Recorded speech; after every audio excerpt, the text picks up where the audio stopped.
Isan inyo, may tao ba dyan?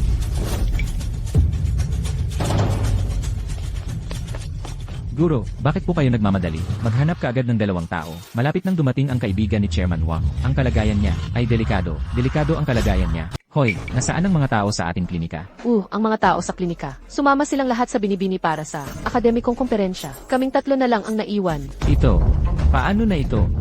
Ang magpapatingin ngayon, kaibigan ito ng Pangulo ng Medical Association ng Daxia, si Yi Wang, mayaman o may impluensya. Ang tao, dumating dahil sa reputasyon ng ating Jay Shitang. Kung mapapabayaan ang kanyang kondisyon. Para sa ating Jay Shitang, hindi ito magandang pangyayari. Hoy, alam ko na. Halika. Guro, baka naman, pwedeng subukan ni Atsing. Siya, isang intern na wala pang isang taon dito. Mga panimulang kaalaman lang ang natutunan. Kung siya ang papuntahin, kaya niya. Ito. Tama ba ang paghahanda niya ng gamot? Tama, mabilis at tumpak siyang maghanda. Subukan na lang natin siya. Wala namang ibang tao. Sa tindahan. Aray, ang Pangulong Wang na ito, hindi madaling pakisamahan. Kung pumunta siya sa ating Jay Shitang para magpagamot, tiyak na hindi ito maliit na sakit o sugat. Kung siya ang papuntahin, baka masira pa ang reputasyon natin. Wala ng oras, malapit nang dumating ang pasyente. Makinig kayong dalawa, narito ang mga sintomas ng pasyente. Pagkahilo at paglabo ng paningin, namumulang labi at maputlang mata, bahagyang pangingisay, mahina ang pangangatawan at madaling pagpawisan. Ang tiyak na sanhi ng sakit ay hindi pa matukoy. Kayo ngayon, agad na maghanda ng gamot ayon sa mga sintomas. Isang reseta bawat isa para maibsan ang kondisyon ng pasyente. Guro, ako na ang bahala. Huwag kang mag-alala. Lanan. CJ. Aralin ko muna ang klasikong reseta. Kayong dalawa maghanda ng gamot. Ikaw pumunta ka sa labas ng pinto para salubungin sila. HMM.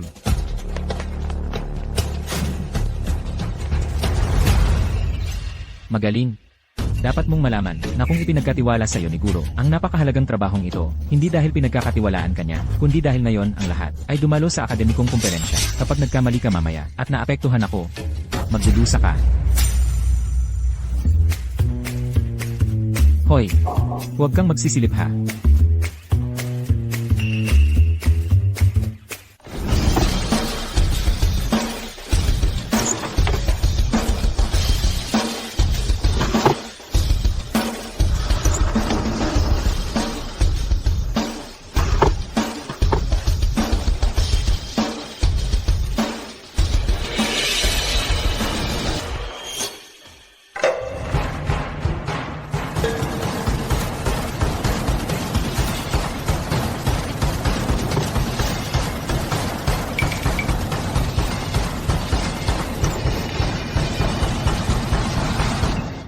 Ayon sa sintomas na sinabi ni Guro, mukhang nasa kritikal na punto na. Pagkahilo, iyon ay dapat panax-notoginseng. Namumulang labi, iyon ay tiyak na Chinese Angelica. Pangingisay, iyon ay dapat Bezor. Mahinang pangangatawan, iyon ay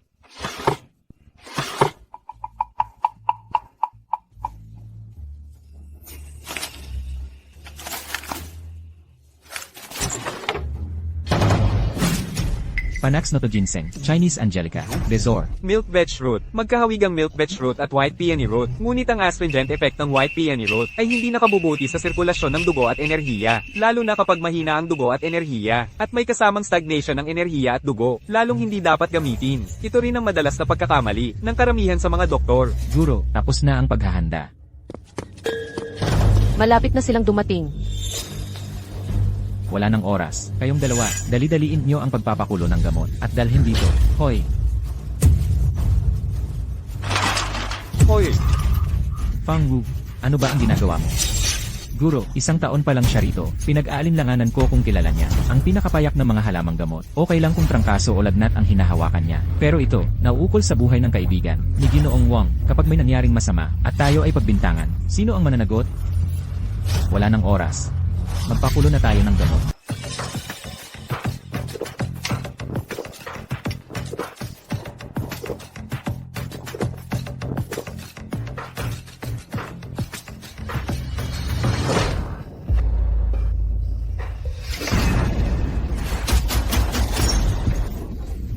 Chen, paano nangyari ito?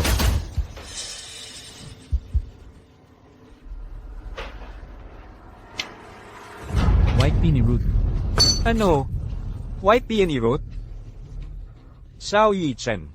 Hindi mo ba alam, ang astringent effect ng white peony root ay nakakasama sa pagdaloy ng dugo at qi, hindi ba? Ay! Lalo na, kay Ji-Chen. Isang taong kulang sa dugo at chi. Hindi dapat gamitin ito. Gusto nyo bang patayin si Ji-Chen?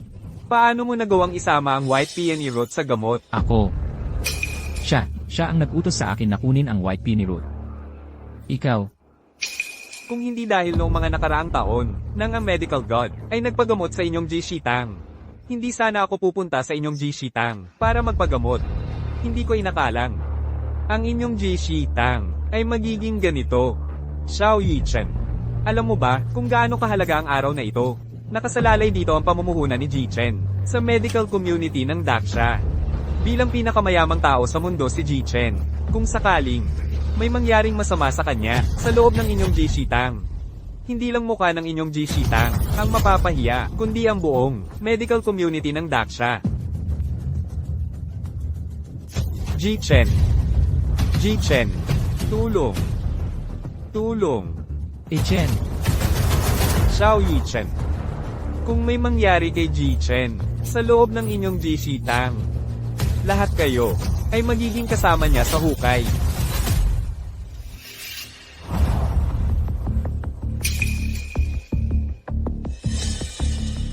Lin Zixing, ano ang gagawin mo?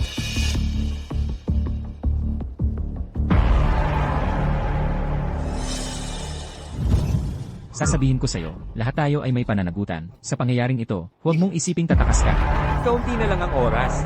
Kung ayaw mong tuluyang mabasak ang Ji-Shitang, bitawan mo ang kamay ko. Ikaw, sa puntong ito, wala nang magagawa para maibalik ang lahat. Wala na tayong magagawa kundi subukan ang lahat. Magtiwala na lang tayo sa kanya ngayon. Fang Wu. Hayaan mo siya. Dapat kayong magdasal na walang mangyayaring masama kay Ji-Chen.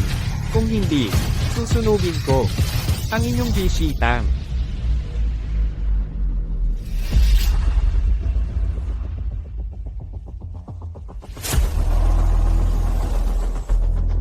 Isang minuto na lang ang natitira.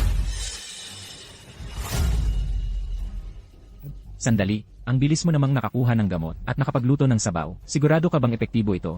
Hindi ito simpleng bagay. Sigurado ka bang walang problema?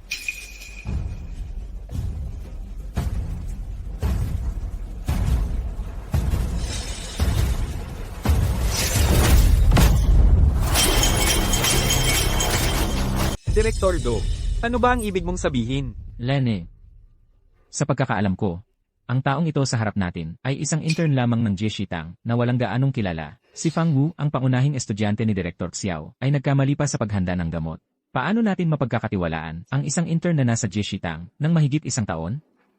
Presidente Wang, sila ay tahasang naglalaro sa buhay ni Chen. Xiao Yi-Chen. Ano ba talaga ang ibig ninyong sabihin? Presidente, hindi namin sinasadya ito. Gusto rin naming maayos ito agad. Pero siya, naiintindihan ko na. Mukhang ang Ji-Shitang ninyo ay hindi rin ganoon kagaling. Napakagaan pa ng pagtingin sa isang bagay na nauukol sa buhay ng tao. HMP, ang pagpapagaling at pagtulong sa kapwa ay talagang tungkulin ng inyong Ji-Shitang. Ngunit kayo ay naghahanap pa ng dahilan dito. Ngayong may problema na, kailangan ninyong magbigay agad ng solusyon. Nakikita ninyo ba ang oras? Ay 30 segundo na lang. Presidente Wang, sa tingin ko ang Ji-Shitang nila ay wala talagang kasing husay kung ano ang sinasabi ng mga chismis. Ngayong nakita ko, sila ay isang grupo lamang ng mga manggagamot na walang kasanayan na nagkakatipon-tipon lang. Kung pag-uusapan ang tunay na kakayahan, ang Yaoang Ji ko pa rin ang magaling. Ang tatlong ito ay mga hinirang kong dalubhasa sa larangan ng medisina sa napakalaking halaga. Director Ju, ang aking Ji-Shitang ay umiral sa Daxia ng mahigit 100 taon at nakamit ang magandang reputasyon. Ngunit narito ka, hayagan mong iniinsulto ang mga pamamaraan ng aking paaralan sa medisina. Ano ba ang layunin mo? Tigilan ninyo ang pagtatalo. Malapit na akong mamatay. Wala akong pakialam kung ikaw ay mula sa Medicine King Pavilion o sa Ji-Shitang. Basta't mailigtas ninyo ang buhay ko. Handa akong magbayad ng ganitong halaga upang tulungan siyang umakyat sa rurok ng pandaigdigang medisina.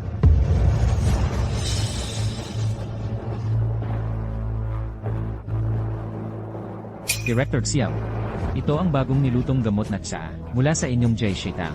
Kung ikaw ay may lakas ng loob na inumin ito nang walang anumang masamang mangyari sa iyo, saka lang ako maniniwala na may kakayahan ka pa Ito ay niluto ng isang trainee, sa Jai Shaitang. May lakas ka ba ng loob na inumin ito? Ito. Tignan mo, ni hindi mo nga kayang inumin ito. Ngunit handa kang ibigay ito kay Ginoong Chen, at paulit-ulit mong sinasabi na ito ay mabisang gamot na panglunas sa buhay. Sa tingin ko, gusto mo talagang patayin si Ginoong Chen. Ano ba ang sinasabi mo? Ano ba ang ikinagagalit mo? Ikaw ba ang inom nito? O ikaw ang inom? Director Xiao, kung ngayon ay may lakas ka ng loob na inumin ang gamot na tsa na ito, mapatutunayan mo ang iyong pagkawalang sala at wala kang masamang hangarin laban kay Ginoong Chen. Ngunit kung wala kang lakas ng loob na inumin ito, iyon ay patunay na may itinatago kang masama. Kung hindi mo iinumin ang mangkok ng gamot na tsa na ito, sa tingin ko, ang buong Jai Shitang ay wala ng karapatan sa buong larangan ng medisina na magpatuloy pa. CJ, iinom ako. Master, huwag mong inumin ang gamot na ito, baka may nilagay ang lalaking ito sa loob nito. Ito, paano kung ang Jai Shaitang ay pamana ng aking mga ninuno? Hindi ko ito pababayaan na masira sa aking mga kamay. Ang gamot na ito, iinom ako. Guro, huwag mong inumin ang gamot na ito. Huwag, sadyang ginagawa nila ito para hamakin ka. Gusto nilang pagtawanan ka. Na, huwag mong inumin, Direktor. Guro.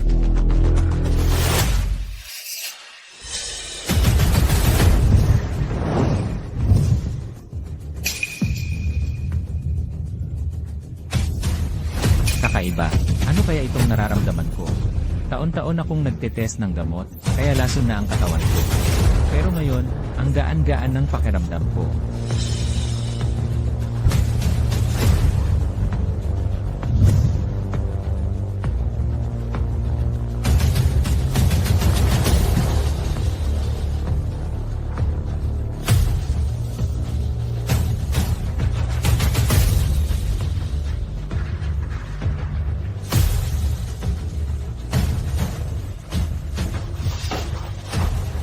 Himalang gamot.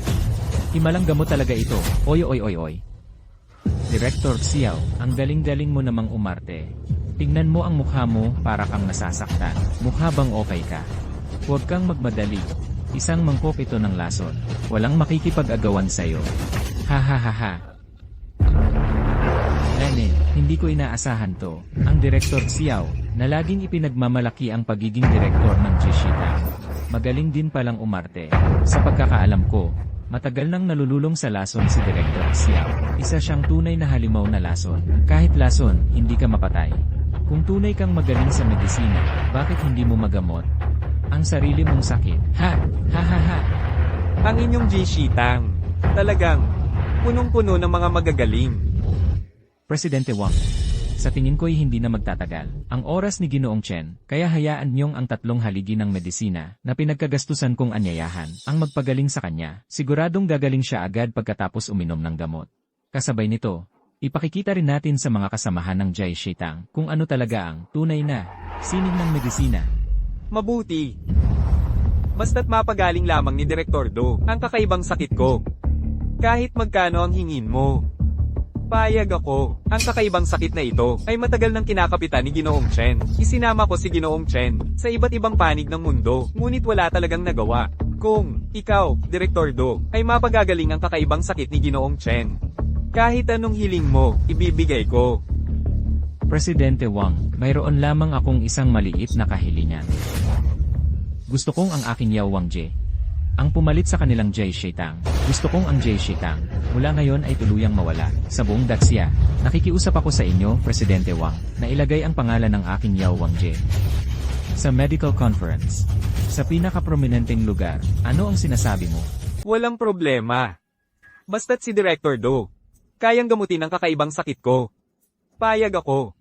Ay dadagdag ko ang 10 bilyon kanina para maging 100 bilyon. Ha. Mabuti, Director Do. Basta't magagamot mo ang kakaibang sakit ni Ji Chen. Ang posisyon bilang director ng Jai Shitang ay maaari ko ring ipagkatiwala sa iyo. Hindi ako sang-ayon. Ang Jai Shitang ay pinaghirapan ng ilang henerasyon ng aming mga ninuno. Hindi ko ito may pagkakatiwala sa kahit sino. Chairman Wang, nakikiusap ako sa inyo. Bigyan niyo pa kami ng isa pang pagkakataon na patunayan ang aming sarili. Ang aking Jai Shitang ay maghahamon sa Yao Wangje. ng isang laban hanggang kamatayan. Laban hanggang kamatayan? Guro, huwag kang padalos-dalos, guro. Haha. Isang asong gala. Ang mga haspang hamunin kami sa isang laban hanggang kamatayan. Ito ay isang napakalaking katatawanan. Sige na, sige na. Basta't kung sino sa inyo ang makakapaggamot kay Ji Chen ng kanyang kakaibang sakit, ay, ang posisyon bilang direktor ng Ji Shitang ay mapupunta sa kanya. Ano? Ano ang laban hanggang kamatayan? Ah, Ji Chen. Ang laban hanggang kamatayan ay ang pinakamabagsik na hamon sa larangan ng medisina ng Daksha. Kapag ang isang hamon ay isinumite na, ang hinahamon ay wala ng pagpipilian para tumanggi. Kung mabaygo ang hamon, ang naghamon ay kailangang puputulan ng sariling mga kamay. At mula noon, wala na siyang kakayahan na magsagawa ng paggamot. Bukod pa riyan, siya ay tatanggalin sa World Medical Association. Director, baka dapat sumuko na lang tayo. Kung mawala man ang Jishi Hall, pwede tayong magtayo ng panibago. Pero kung kayo ang matalo, sa hinaharap, hindi na kayo makakapanggamot. tama po, guro. Kung talagang hindi kaya, sumuko na lang tayo. Ibigay na lang natin ang Jishi Hall sa kanila. Presidente Wang, kung sakaling manalo ako sa labanang ito ng buhay at kamatayan, may inatan ko ba ang Jishi Hall? HMM. Tama. CJ. Durukun, may lakas ka bang tanggapin ito? Xiao Yichen. Inaasahan ko nang gagawin mo ito. Lene, buti na lang. Handa na ako.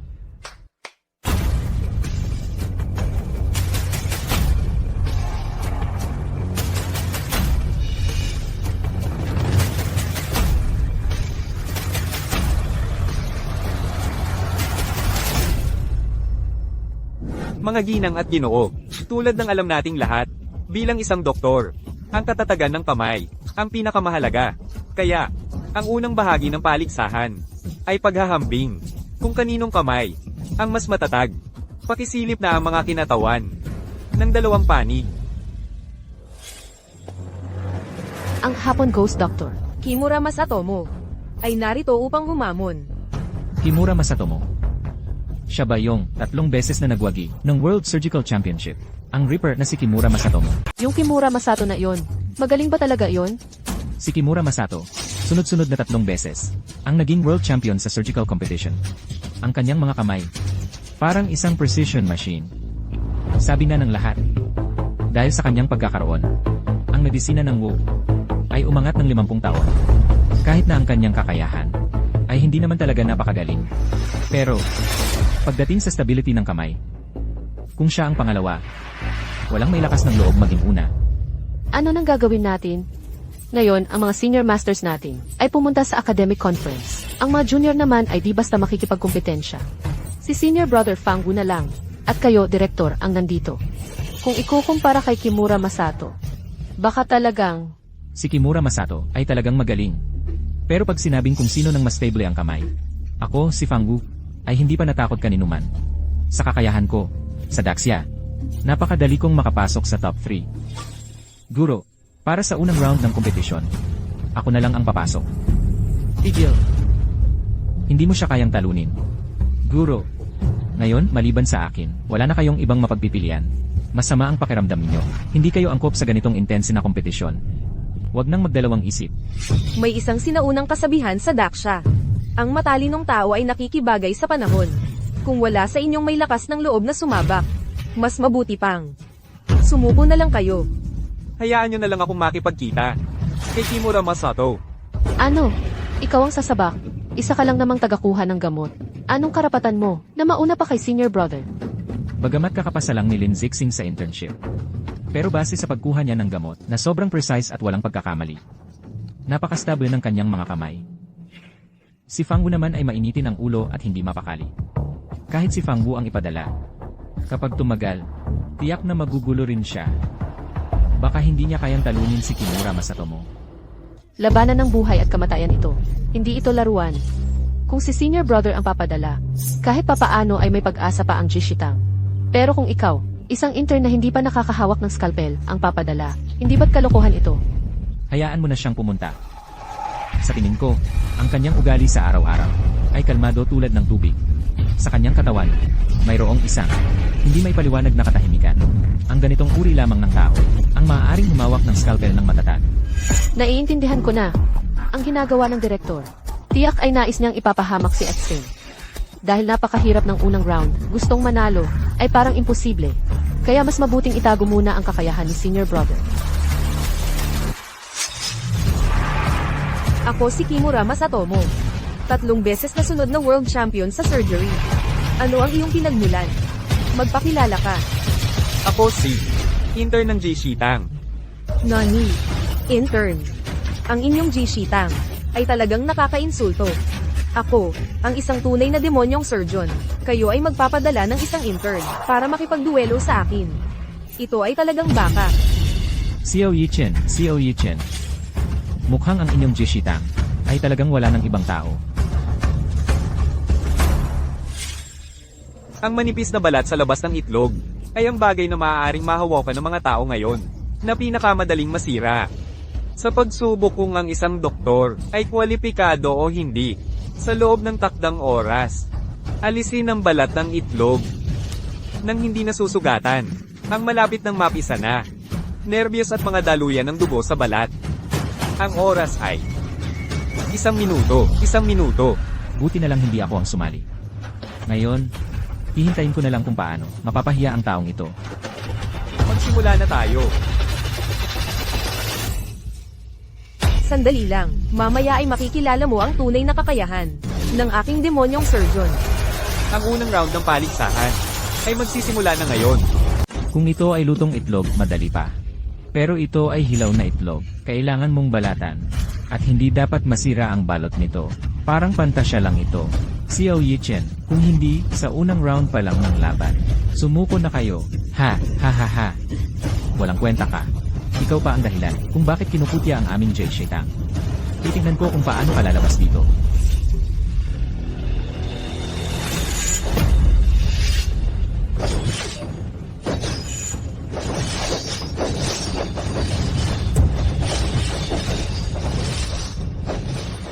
Bagamat alam ko na, magaling si Kimura Masatomo, hindi ko inaasahan na umabot na siya sa antas na hindi ka panipaniwala. Ito na kaya ang ganap na kakayahan ni Kimura Masatomo. Mukhang malayo talaga ang agwat natin.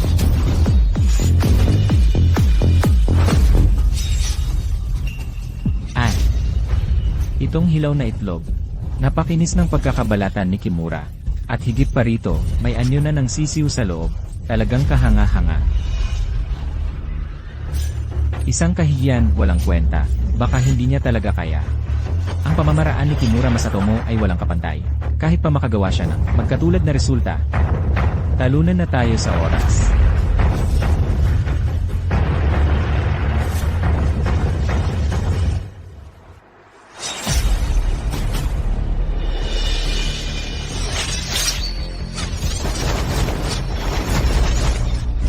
Ay naku, ano na ang gagawin? Malapit nang mag-expire ang oras. Hindi pa siya nagsisimula, talo na ba talaga tayo? Ano, Xiao Yichin, sumuko ka na. Ang inyong trainee, hindi pa nagsisimula. Pero 20 segundo na lang ang natitira. Hindi.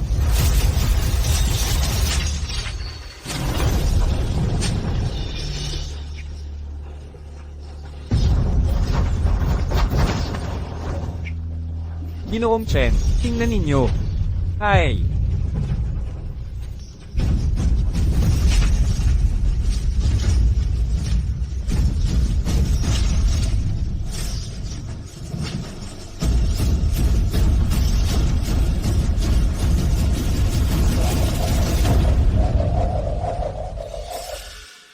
Lin Zixing, nababaliw ka ba? Alam mo ba kung anong paligsahan ito?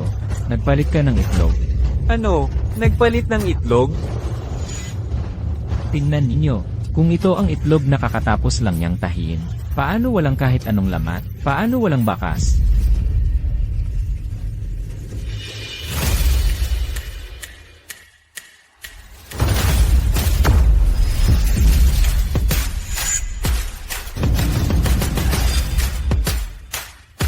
Diyos ko, kung ito nga ang itlog na tinahin ni Zixing kanina, napakalakas ng kanyang kakayahan. Impossible. Ang pag-aayos ay mas mahirap ng 10 beses kaysa sa siray. Paano niya nagawa iyon?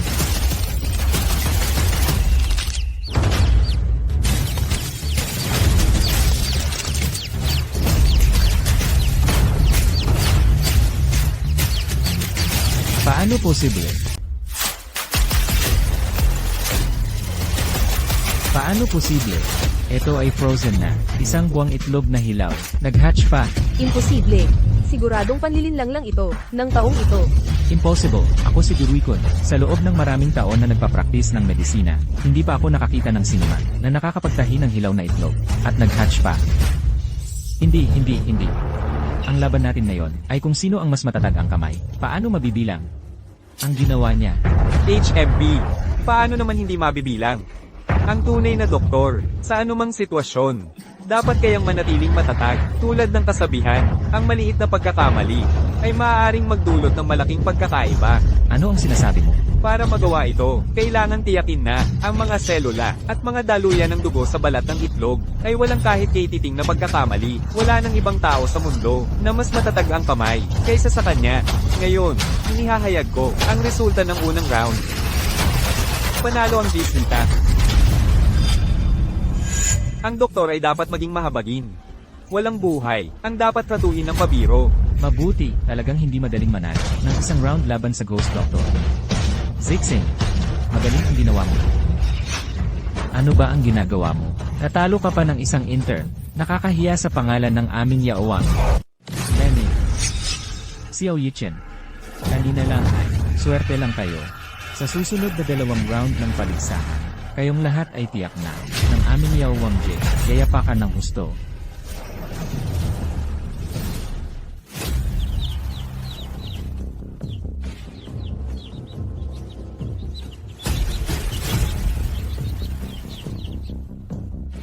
Ang pangalawang round na pagsusulit ay ang pagpapawala ng 5 lason. Talaga palang pagpapawala ng 5 lason. Jiwang Guizang. Ang pagpapawala ng 5 lason na ito, ano naman ito? Ang 5 lason sa pagpapawala ng 5 lason ay tumutukoy sa mga pinakamakamandag na 5 uri ng hayop sa mundo. Ang inyong gagawin ay pawiin ang lason sa inyong katawan. Kung sa takdang oras ay hindi mapawi ang lason sa katawan, tiyak na mamamatay. Pagpapawala ng 5 lason. Ito ang pinakamahigpit na pagsubok sa kakayahan ng isang doktor sa pag-unawa sa mga gamot. Upang maiwasan ang pandaraya sa paligsahan.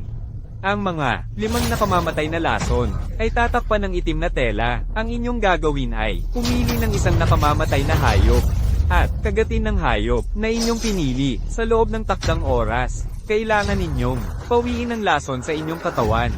Kapag isinuot ang kamay, Hindi mo malalaman. kung aling hayop ang kakagat sa iyo. Napakadelikado nito. Oo, tama ang sinabi mo. Ang layunin ng pagsubok na ito ay sukatin ang kakayahan ng doktor sa pag-unawa sa mga gamot at kakayahang magligtas ng sarili.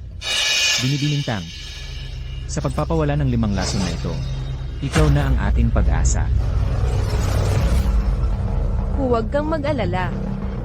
Sa susunod na round na ito, sila talagang matatalo.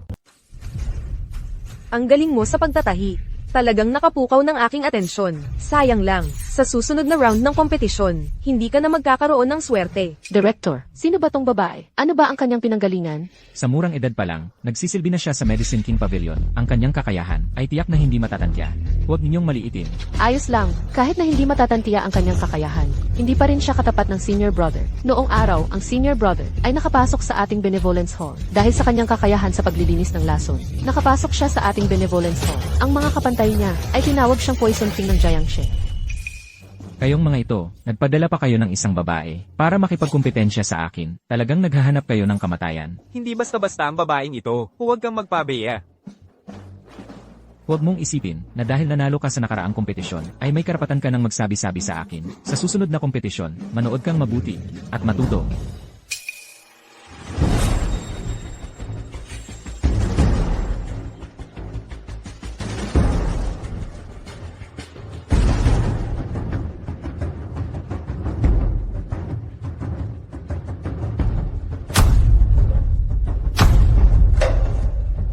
Ito na.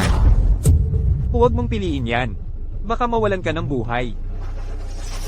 Tinuturuan mo ko kung paano gumawa. Pinagbabawalan mo kong pumili. Ako pa talaga ang pipili. Mabuti. Sige, alisin ninyo ang takip na itim sa harap ninyong mga garapon. Ang ganda, ito ang pinakamababa ang lason. Sa 5 nakalalasong hayop ang palaka. Hindi ito, ordinaryong palaka. Ito ang hari ng lahat ng nakalalason sa mundo. Kung makagat ka nito, maaari nang ideklarang patay na. Huwag kang magpapanggap. Presidente Wang, magsimula na tayo. Oo.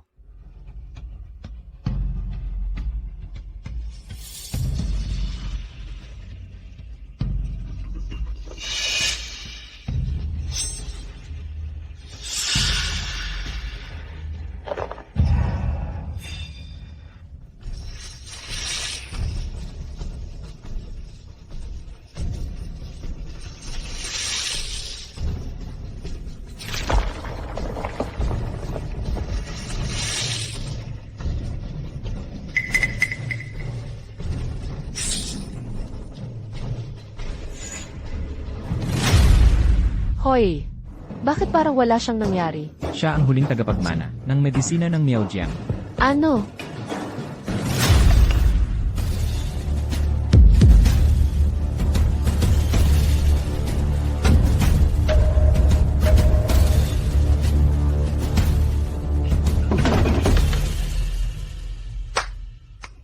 Siya. Sinipsip niya ang laso ng kobra sa kanyang katawan. Presidente Wang, sa tingin ko, diretsyo mo nang ideklara ang resulta ng paligsahan.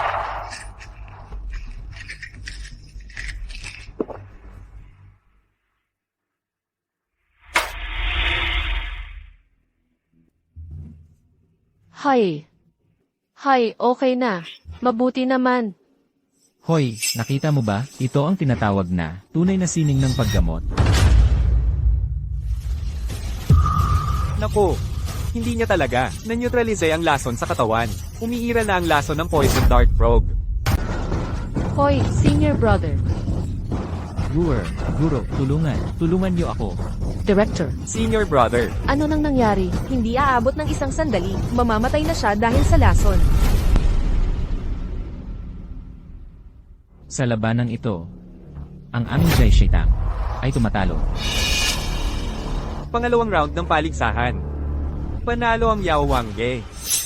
Binibining Tang, isa kang angkan ng medisina ng Miao. Tiyak na may paraan ka para gamutin ang estudyante ko. Nakikiusap ako sa'yo, iligtas mo siya. Bagamat ako'y angkan ng Miao, ito ang pinakamapanganib na lason. Sa kagubatan, mas mabuti, ihanda mo na ang kanyang libing. Bagamat mahirap gamutin ang lason na ito, hindi ito, walang lunas. Oh, ibig mong sabihin, kaya mo.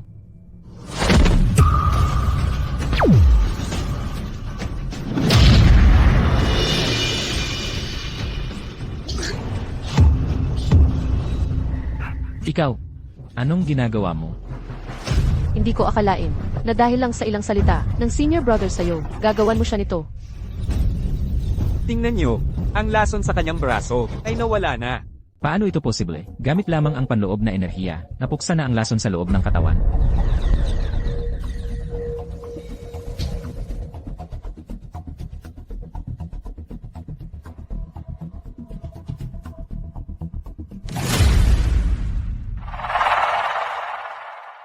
Wu, paano naalis ang lason sa katawan mo? Guro, kanina lang ay ang lason sa katawan ko at ang bisa ng gamot ang naglalaban. Guro, ang pangalawang round ng paligsahan natin, panalo tayo, di ba? Malaki ang nangyari, senior brother. Tayo ay talo. Kasalanan mo yan sa pagpapakialam. Alam mo ba na siguradong panalo tayo sa round na ito? Umalis ka nga. Ang pagkatalo sa paligsahan, ano nang kinalaman ni Sing doon, at saka, siksing pa nga ang nagligtas sa buhay mo kanina. Guro, hanggang ngayon, pinagtatanggol mo pa rin ang walang kwentang to. Pero huwag kang mag-alala, Guro. Sa susunod na round, panalo talaga ako. Pangatlong round. Hayaan mo na akong sumali. Ikaw, minamaliit mo ba ako? Huwag ka nang umasang manalo. Sa round na ito, kahit sino sa inyo ang lumaban, wala nang pag-asa. Ipinapahayag ko ang pangatlong round ng paligsahan. Tulong. Tulong. Tulong. Sagipin niyo sila. Anong nangyari? Naaksidente ang anak ko at ang asawa niya. Mamamatay na sila. Dalhin niyo rito, bilisan.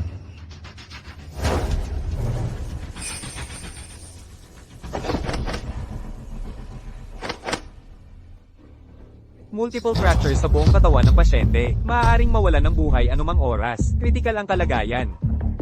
Iminumungkahi kung unahin nating iligtas ang buhay nila. Sige. Hoy, hindi pwedeng ganon.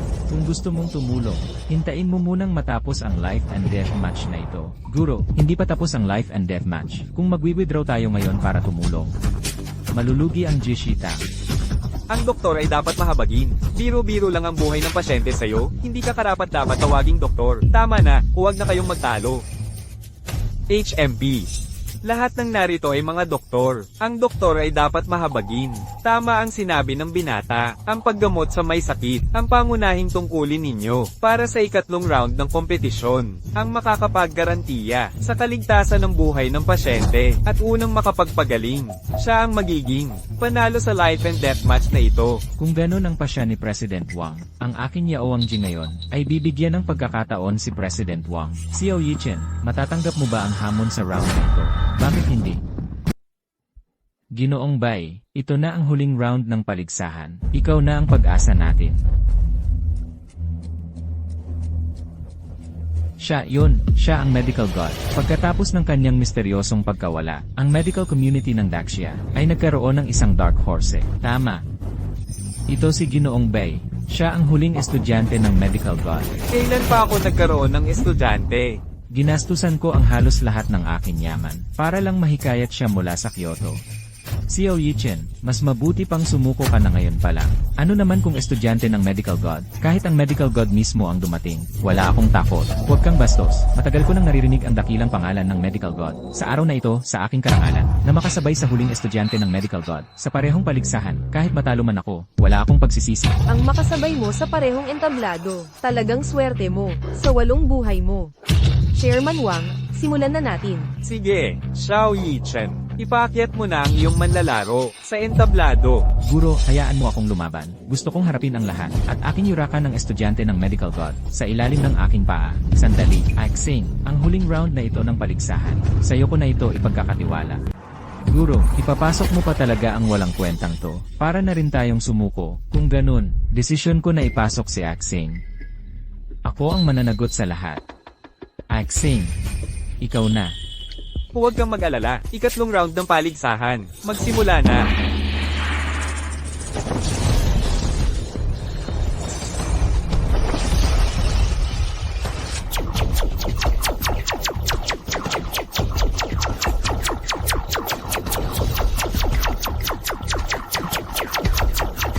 Tama ba ang nakikita ko? Pinipisat-pisat niya, ang isang pasyente, butong lubusang naduro. Ito ang matagal nang nawalang sining ng pag-aayos ng buto ng walang direktang paghipo. Napakahirap gawin ito, at napakadelikado. Hindi kayang unawain ng karaniwang tao. At saka, kapag nagtagumpay ang pag-aayos ng buto, ang pasyente ay parang muling ipinanganak. Hindi ko inakala na sa akin Jai Shaitang ay masasaksihan ko pa ang ganitong himala. Hoy, ano ba talaga ang ginagawa niya? Nag-aayos ba siya ng buto? O nagmamassage lang? Xiao Yichen, matalino naman pala ang intern nyo. Nakita si Master Bai na nag-aayos ng buto ng walang hipo. Gayon na gayon, ang paggaya. Nakakakahiya talaga. Ang daan-daang taong reputasyon ng Jai Shitang ay sinira niya ngayong araw na ito.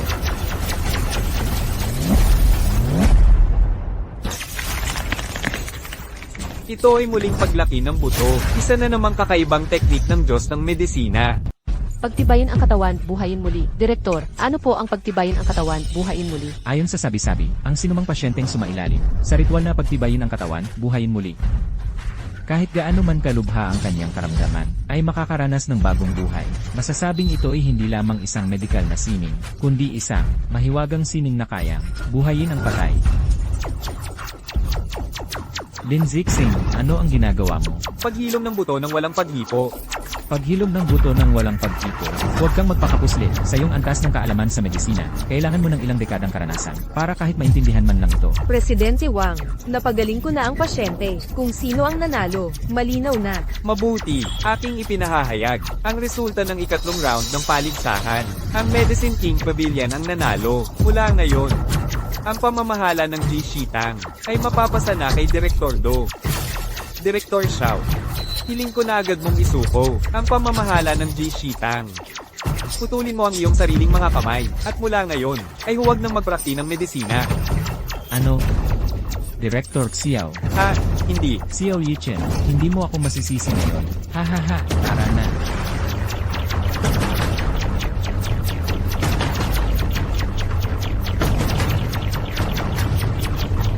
Ako si Xiao Yichen, tumatalima sa resulta ng listahan.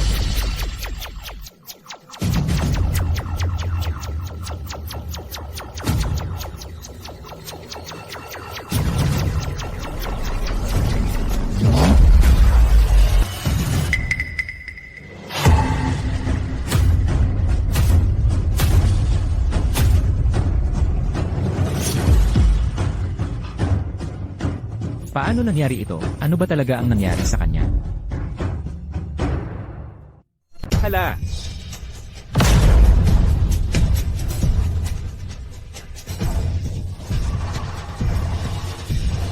Sa pagmamadali mo, sa 720 kasukasuan at pressure points ng katawan, kulang ka ng isa. Kaya pabaliktad ang daloy ng dugo niya. Ngayon, lahat ng energy channels niya ay nagkawatak-watak, mamamatay siya sa loob ng 10 segundo.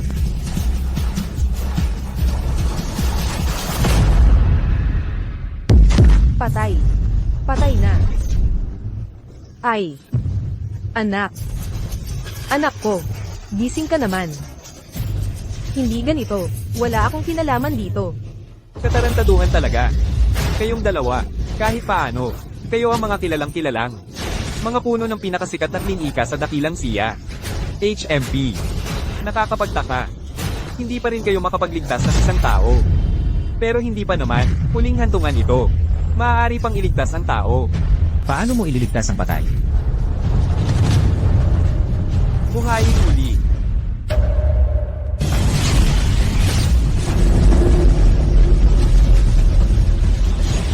Hindi. Ayokong mamatay. Baguhin ang kapalaran sa talaan ng upo. Luma ng buhay at kamatayan. Baliktarin ang yin at yang. Buksan ang langit sa harap ng demonyo. Magpakita.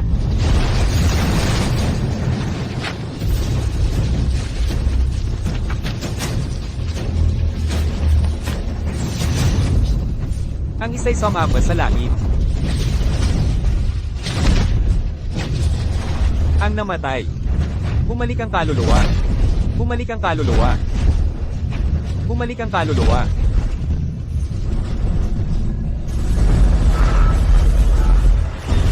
Ang pagbabalik ng patay. Sa ganitong pagkakataon pa, naglalaro pa rin siya ng mga panlilinlang. Maayos naman ang lahat. Saan galing ang hangin?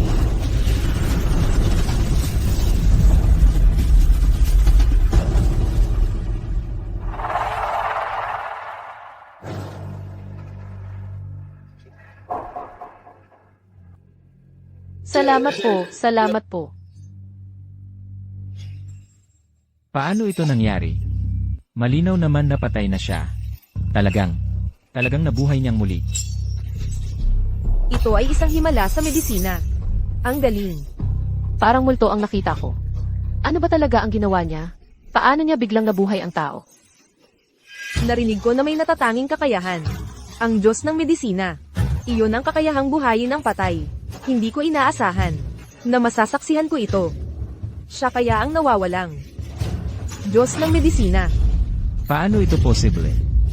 Diyos ng medisina. Sa wakas nakita ko na kayo ng personal. Lagi ko kayong hinahangaan.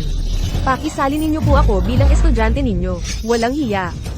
Matagal kaming nagpaligsahan. Hindi ko inakala na peke pala siya. Ngayon may mukha ka pang humiling na maging estudyante ng Diyos ng medisina. Diyos ng medisina, pakisali ninyo po ako bilang estudyante. Hindi ko kayo bibiguin. Sa totoo lang, lahat ay maaaring maging Diyos ng medisina. Maging ito man ay iginagalang na nakatatanda. O isang karaniwang manggagamot na hindi kilala. Maging ito man ay paggamot at pagliligtas ng buhay o pagtulong sa mga nasa panganib. Basta't ikaw ay masigasig at porsigido. At hindi sumusuway sa etika ng medisina.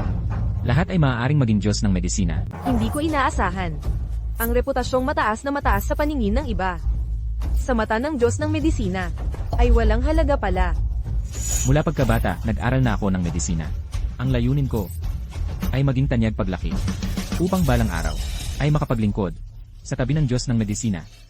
Hindi ko akalain na ang Diyos ng medisina ay nasa tabi ko pala magmula noon. Ngunit hindi ko man lang napansin. At ipinagmalaki ko pa ang pagiging panganay na mag-aaral. At lagi ko siyang kinontra. Napakasama kong tao. Ipinapahayag ko na ang ikatlong round ng paligsahan ay panalo ng Jay Shitang. Ang resulta ng nakaraang laban ay ipinapawalang bisa. Hoy, President Wang. Ito ay tapos na at desidido. Paano mo mababago? Turukan. Kung hindi dahil kanina, ay sumaklolo ang Diyos ng medisina. Ang inyong Yawangge ay magiging kilalang kilala sa kasamaan at magiging alingas sa kasaysayan. Ako. Sa 3 round na ito ng paligsahan, marami akong natutunan. Kaya Xing, ang tunay na doktor ay may mabuting puso. Durukon, mag-ingat ka na lang. Ang Yawangje ay gumawa ng napakarami. Sa pag-asang balang araw, ay makita kayo. Hindi ko talaga inaasahan. Nagkagulo sa sariling bakuran. Diyos ng medisina, pakiusap. Tanggapin ninyo kaming mga estudyante. Pakiusap, Diyos ng medisina, tanggapin ninyo kaming mga estudyante. Diyos ng medisina. Paumanhin.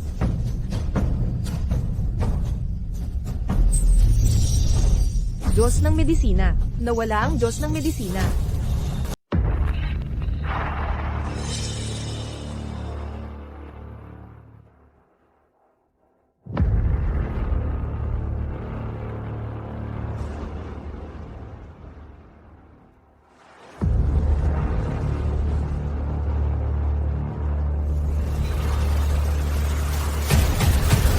Alam mo ba kung paano namatay ang ating Shizu noon?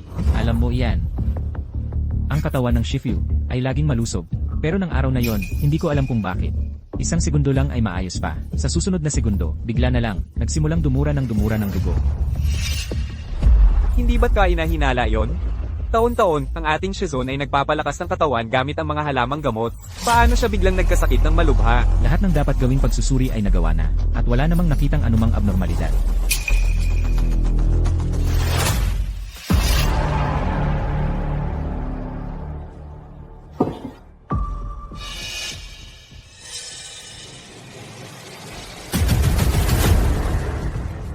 Mali. May problema ang abong ito. Tingnan mo, ang abo ng ating Shizun ay nangingitim. Na nagpapatunay na noong buhay pa siya sa kanyang katawan, ay tiyak na maraming lason ang naiwan.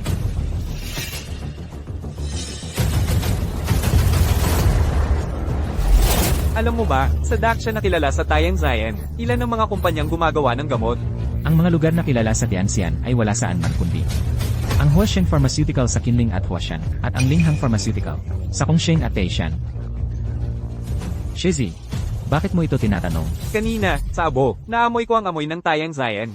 Kaya, ang pagkamatay ng ating Shizun, ay malamang na may kinalaman sa dalawang kumpanyang ito ng gamot. Kung gayon, ano ang balak mong gawin? Oh, siya nga pala. Sa Huashan nitong mga araw na ito, ay may ginaganap na akademikong pagpupulong. Nandyan na rin si Wanru. Mas mabuti sigurong pumunta ka muna sa Huashan. Sa ganoong paraan, kapag imbestigahan mo ito, may mag-aalalay sa'yo. Ang klinika, ay ipagkakatiwala mo muna sa akin. Sige, aalis ako ngayong araw. At tiyak kong nilitisin ang lahat. Normal ba ang reaksyon ng sample? Ang ECL functionalized E-cells ay matagumpay na nagawa. Simulan na natin ngayon ang pagpapatupad ng clearance command sa cancer tissue. 10 taong pagsisikap, dito na nakasalalay ang tagumpay o kabiguan. Nagtagumpay tayo. Matagumpay na na-clear ng A07 ang lahat ng cancer cells. Ma'am, nalutas mo na ang cancer. May pag-asa na ang cancer mo. Wala pang kalahating oras mula nang i-inject ang A07. Lahat ng cancer cells ay patay na. Himala ito sa kasaysayan ng medisina. Ganat. Kung sakaling mag-mutate ang cancer cells, may malaking posibilidad na magdulot ito ng kabaligtaran at sunod-sunod na reaksyon na magpapabilis ng pagdami ng cancer cells sa pasyente. Pero ang narating mo na ngayon ay talagang kahanga-hanga na. Ang A07 na target drug ay bunga ng 10 taong pag-aaral at pagsisikap ni Ma'am. Paano magkakaroon ng problema? Sino ang nag-utos sa'yo na sumali ng palihim sa academic conference na ito? Anong karapatan mo para magsalita dito? Si Director Xiao ang nag-utos sa akin. Ang director. Tungkol sa nangyari kanina, hindi na kita pag-initan. Pero hindi ito lugar para sa isang intern na tulad mo. Ma'am, magsisimula na ang conference. Sumama ka sa amin sa stage mamaya. Huwag kang magpalipat-lipat ng lugar. Kapag nasa stage na tayo, manahimik ka. Walang magtatanong sa'yo. Huwag kang magsasalita. Mga Ginoo at mga binibini, malugod po namin kayong tinatanggap, mga dalubhasa sa larangan ng medisina, sa pagdalo sa akademikong pagpupulong na ito.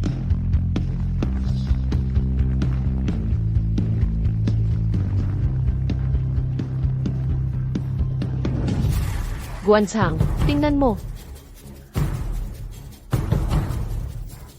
Ang panganay na anak na babae nila. Hay.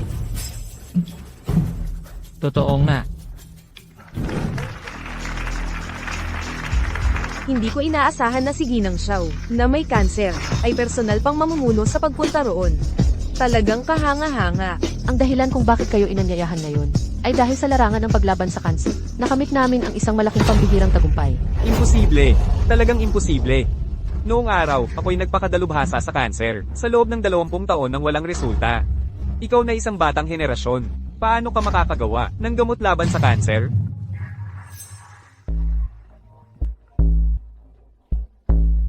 Chairman Wang, ang bagay na ipinag-utos ninyo sa akin.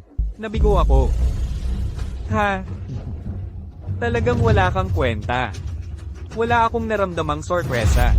Gumastos ako ng 30 milyon. Ganito lang ang resulta na ibinigay mo sa akin? Sabi mo ang iyong Yawangge ay kilalang kilala at kamangha-mangha. Talagang pinalawak mo ang aking pananaw. Chairman Wang, ako'y nagkakamali. Subalit, may isa pa akong napakahalagang bagay na sasabihin sa inyo. Ang nawawalang Diyos ng medisina ng Huaxia. Siya ngayon ay naroroon sa akademikong pagpupulong. Ano, Ginoong Wang? Siguro, tumigil na tayo. Ngayong lumitaw na ang Diyos ng medisina. Napakahirap ng give-in ng Ji Shitang. Parang imposible na. Xiao Yichen, noon, nagnakaw lang ako ng kaalaman mula sa matandang yan na itinuro niya sa'yo. Ang matandang yan, pinagtabuyan ako sa klinika. Ngayon, ang matandang yan ay nasa impyerno na. Ngayon, turno na ng anak mong babae. HMPH. Nakakatawa talaga. Anong paraan mo para mapatunayan na ang gamot na hawak mo ay talagang epektibo? Ilang dekada na akong doktor. Ngayon lang ako nakakita ng ganito. Hoy, hoy, hoy, huwag kayong mag-alala. Si Ginang Xiao, mula pagkabata ay may kanser. Sa tingin ko, hindi niya gagawing biro ang isyong ito. Talaga nga, totoo nga, sa kabataan nagmumula ang mga bayani. Ang gamot na ito ay kayang puksain sa loob lamang ng kalahating oras ang mga cancer cells sa katawan ng 79%. Ha. Mabuti. Talagang karapat-dapat kang maging anak ni Xiao Yichen. Mayroon ka talagang bahid ng iyong ama noong araw. Kung totoo ito, siguradong mababago nito ang buong sistema ng paglaban sa kanser sa kasalukuyan. Tama ka, Chairman Wang. O, MS, Xiao. Tingnan mo, nakita mo na ang saloobin ng dalawang nakatatanda. Ngayon, kailangan mo lang inumin ang bagay na ito. Ako ay aaminin ang bisa ng gamot mong ito. CJ, kung hindi kayo naniniwala, patutunayan ko ito sa aking sarili. HMP, sa gamot na ito, ay matagal nang hinaloan ng nakamamatay na dosis ng Tian Senador, Xiao Yichen. Makikita mo ang iyong anak na babae, sa lalong madaling panahon, na buhay, na mamamatay sa harap mo. Huwag mong inumin ang gamot na ito. Mamamatay ka kapag ininom mo yan. Ikaw na isang intern, bakit ka nakikialam? Kilalanin mo ang iyong sariling katayuan. Tumahimik ka. Ang gamot na ito ay may malaking halaga ng Tian Senador. Mamamatay ka kapag ininom mo. Kung gayon, gusto kong makita kung paano ako mamamatay.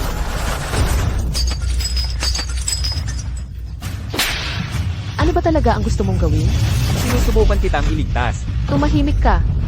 Lahat ng aking pinaghirapan at pagsisikap, sinira mo lahat. Bakit mo ginawa ito?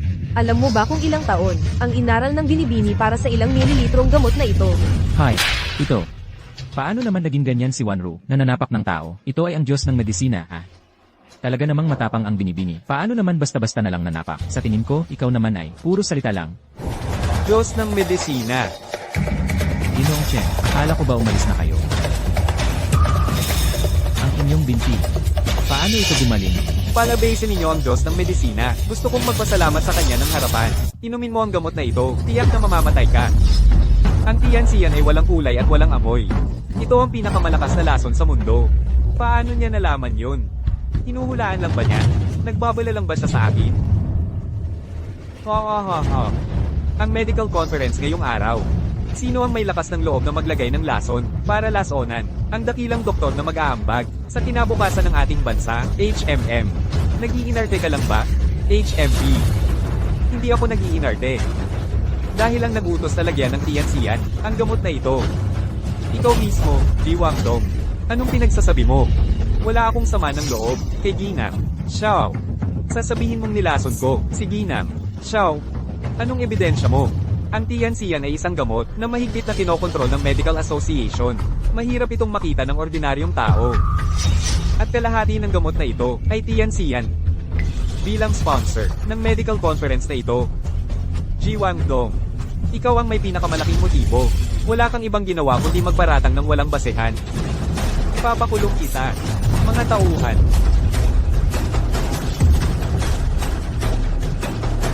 Baliin ang kanyang mga binti, itapon siya sa labas. Tumigil kayo. Sino ang may lakas ng loob na galawin ang medical god?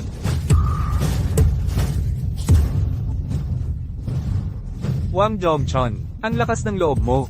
Tatay, Hindi po, Ginoong Chen, ang katulong na ito, paulit-ulit na nagkakagulo. Hindi ko mapaalis. Inihahanda ko na ang sarili kong kumilos, para turuan siya ng leksyon. Hinamon mo pa ang Diyos ng medisina? Sa tingin ko, ay sawang-sawa ka ng mabuhay. Ay! Diyos ng medisina? Siya raw ang Diyos ng medisina? Diyos ng medisina.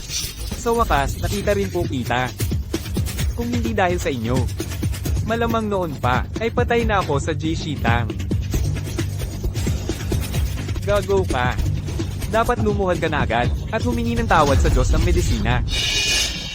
Diyos ng medisina, pakiusap, patawarin mo ako, kung alam ko lang na ikaw ang Diyos ng medisina. Kahit daang beses pa ang lakas ng loob ko, hindi ko kayang saktan ka. Anak ng tipaklong. Bakit mo ginawa yon? Sayao Yitsen. Pagdating sa medisina, noon ay nagmamalaki akong mas magaling ako sa'yo. Ang totoo, ninakaw ko lang, ang mga tinuro sa'yo ng matandang yun. Yung matandang yun, pinagtabuyan pa ako sa klinika. Hindi ako sang-ayon. Kaya, isinumpa ko, napapagbayarin ko kayong lahat sa ginawa ninyo. Ngayon ko ipapakita sa'yo kung ano ang kabayaran. Sige na. Dalhin siya sa lugar na dapat niyang puntahan. Huwag na siyang manatili dito, dalhin niyo na. Hindi ako sang-ayon. Hindi ako sang-ayon. Hindi ako sang-ayon. Mula ngayon, ang posisyon ng Pangulo ng Academic Assembly ay ipagkakatiwala kay Xiao Yichen. Hindi ako sang-ayon. Guro, maaari na kayong magpahinga ng payapa sa kabilang buhay. Aixing. Si Wanru ang bata. May malubhang sakit na siya ngayon. Alam ko. Sigurado akong kaya mong pagalingin siya. Narito ako. Luluhod ako sa'yo. hoy, Tiyuhin, ano na naman po ang ginagawa ninyo? Kahit hindi ninyo ito sabihin. Gagawin ko rin ito. ikaw, may paraan ka talaga para pagalingin ang malubhang sakit ko. Ganito na lang. Maraming tao dito, hindi maganda. Pumunta ka sa atat mamayang gabi para hanapin ako.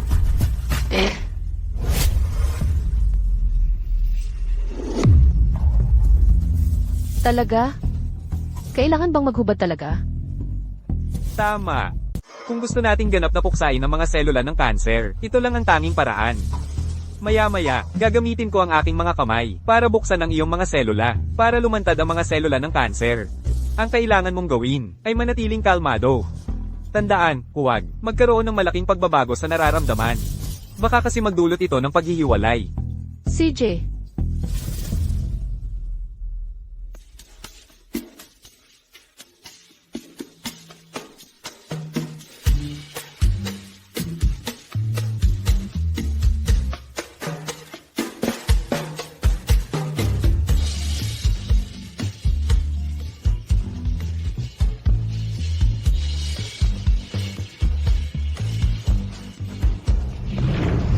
sandali.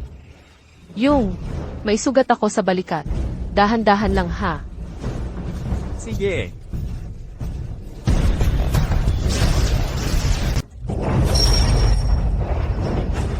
Kapit lang. Kapag tahimik ang tao, panatag siya. Kapag tahimik ang mga bagay, maayos ang takbo. Kapag tahimik ang puso, panalo siya.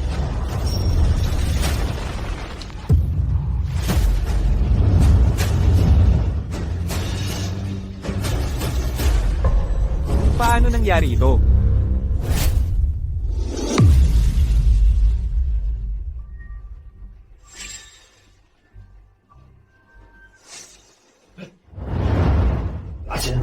Kumusta na si Wanru? Hindi maganda ang lagay niya. Kung ganito pa rin ang kalagayan niya, 1 linggo na lang ang itatagal niya. Ha? Paano nangyari yon?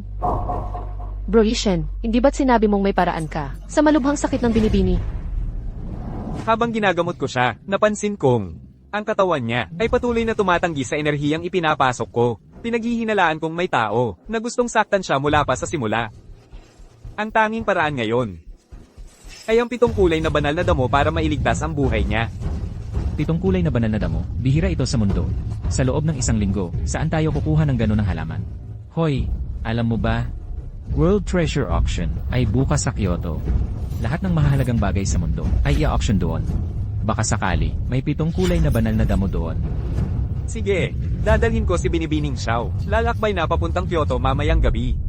Ang susunod na okyun ay ang pinaka-espesyal na bagay sa okyung ito, ang Rainbow Herb.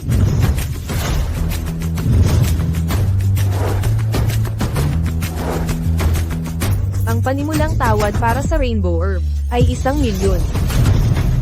2 milyon. 2 milyon, 1 beses. 2 milyon, 2 beses. 5 milyon. Ching Cheng, huwag kang mag-alala. Talagang kukunin ko ang Rainbow Herb na ito. Pero tungkol sa ipinangako mo sa akin noon, Huwag kang mag-alala. Basta makuha mo itong Rainbow Herb para sa akin ngayon, sa okyun. Pwede nating pag-usapan ang lahat. hindi ba ito si Ginoong Du Mingshen, ng Imperial Majesty Group, ng Kyoto?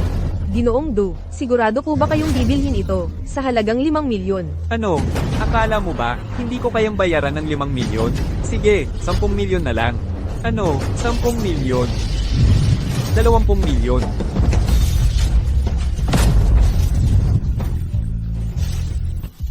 $20 milyon. Sino ba yan? Naglakas loob pang tumawad ng harapan kay Ginoong Do. Tingnan natin kung sinong walang mata. Ginoong Du, mag-usap tayo ng maayos. Huwag kang magpadala sa init ng ulo. Umalis ka. Ang lakas ng loob mong agawin ang gusto ko. Gusto mo na bang mamatay? Ikaw pala. Du Mingshen.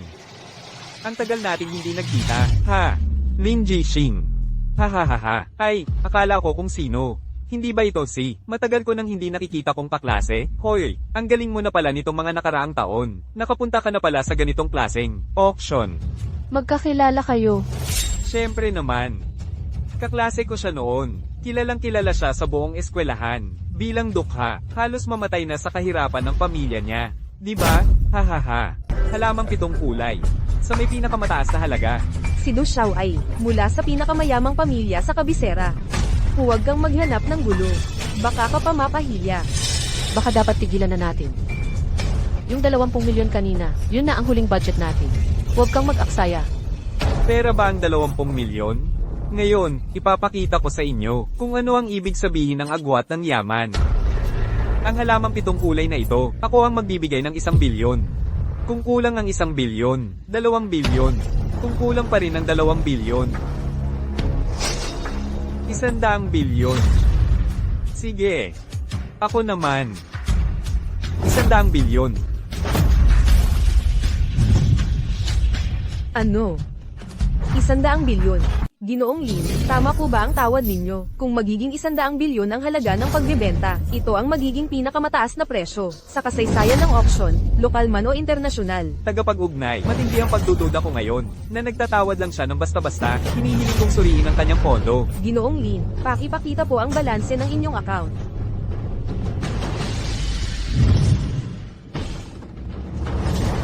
₱2,000. Ha. Hindi, Lin Jixing. 2,000 lang ang laman ng bulsa mo. Ano ba, nagpapanggap ka pa?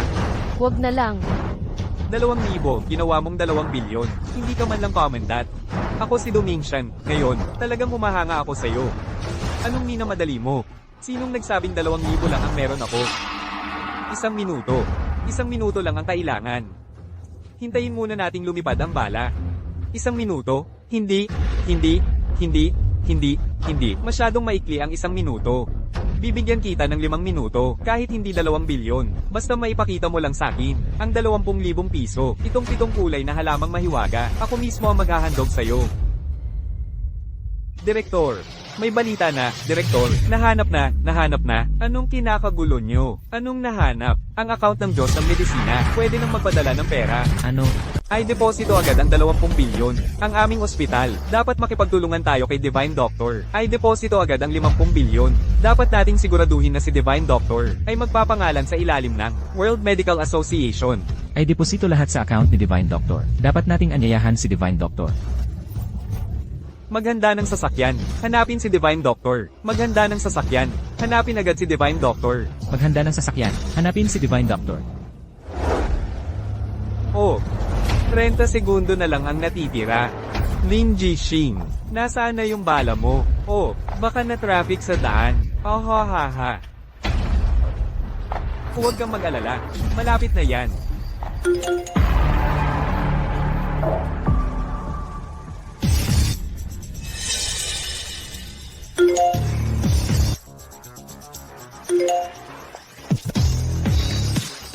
Mamaya ko na ipapadala ang pera. Ayon sa rehistradong address, ipadala mo sa akin ang 7-colored divine herb. Ang galing mo talagang magpanggap. Hoy, Na-receive na. 20 bilyon, 50 bilyon, 100 bilyon. ano? Para lang sa halamang ito, naghanda pa siya ng 100 bilyon. Patuloy pa rin pumapasok ang pera sa account. Siya. Sino ba talaga siya? Imposible, talagang imposible. Tawagin mo ang mga tao, bantayan ninyong mabuti ang bawat galaw ni Lin Jixing.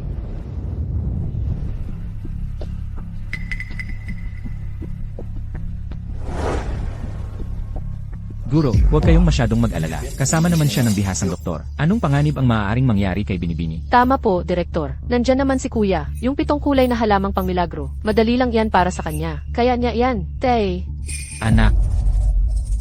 Anak, maayos ba ang lahat? Ayan, sabi ko sa inyo, walang problema. Axing. Anak, kasalanan ng tatay mo, walang silbi. Hindi makakuha ng halamang pangmilagro para iligtas ang buhay mo. Pasensya na sa iyo ang tatay mo. Tay. Sa totoo lang, nabili ko na ang Kikay Shenkao. Ano? Totoo ba yan? Malamang ay mabilis na, may hahatid ng auction house. Anak, may pag-asa na ang cancer mo. Hindi ka na maghihirap. Nandito ba si Jilin? Ang Kikay Shenkao mo ay dumating na. Salamat.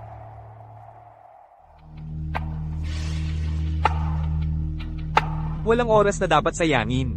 Tutulungan ko na si Wanru, na gumaling ng tuluyan sa cancer. CJ, kung gayon, si Wanru, ay ipagkakatiwala ko na sa'yo.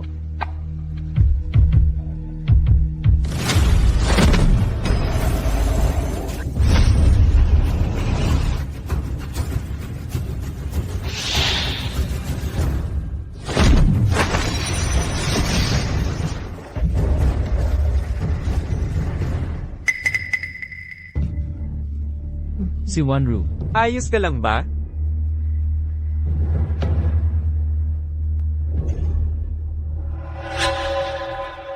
Ang mga cancer cells sa katawan ni Wanru ay tuluyan nang naalis ko. Mula ngayon, hindi na siya mabubugbog ng cancer. Talaga? Napakaganda naman, anak. Hindi ka na muling magdurusa sa cancer. Salamat. Director, may malaking problema po, Direktor. Anong nangyayari? Maraming sasakyan at tao sa labas. Hinahanap nila si Junior Brother. Sabi nila, isa uli daw ang Rainbow Divine Grass. Umakyat ka muna sa itaas at magtago. Tara na. Aray!